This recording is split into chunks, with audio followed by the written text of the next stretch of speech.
क्या सभ्यता और संस्कृति दोनों का अर्थ एक ही है या इनमें कुछ अंतर है? सभ्यता शब्द बना है सभ्य से, जिसका अर्थ है शिष्ट, शालीन, समझदार।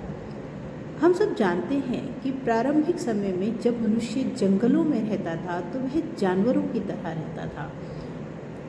उसकी इस अवस्था को असभ्यता की अवस्था कहा जाता है।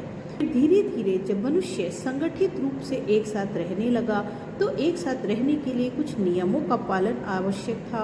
उसके अतिरिक्त वह अपनी सुख सुविधा जुटाने के लिए अनेक प्रयास करने लगा, खेती करने लगा। धीरे धीरे असभ्यता से सभ्यता की ओर बढ़ने लगा। सभ्यता का अर्थ हुआ मनुष्य की भौतिक प्रगति, सुख सुविधा के साधन, आर्थिक, सामाजिक, राजनीतिक और वैज्ञानिक रूप से प्रगति करना। अब आते हैं संस्कृति पर। दरअसल संस्कृति सभ्यता का ही एक अंश है। संस्कृति शब्द का संबंध है संस्कार से, जिसका अर्थ है किसी भी कार्य को अच्छे प्रकार से करना, उसे सुधारना, शुद्ध करना, ढालना या योग्य बनाना। संस्कार हमारे भीतर हमारे व्यवहार, विचार, मान्यताओं के रूप में संचित रहते हैं, जो हमारे जीवन को सुंदर और समाज में रहने लायक बनाते हैं।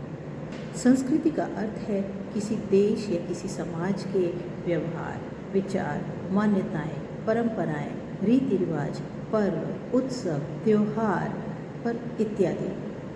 संस्कृति मनुष्य की सामाजिक, आध्यात्मिक, नैतिक और मानसिक उपलब्धियां हैं। इस प्रकार देखें तो संस्कृति भी सभ्यता में ही समाहित हो जाती है, क्योंकि सभ्यता भौतिक उपलब्धियों का नाम है। इसलिए जो सभ्य हो वो सुसंस्कृत भी हो, ऐसा आवश्यक नहीं है।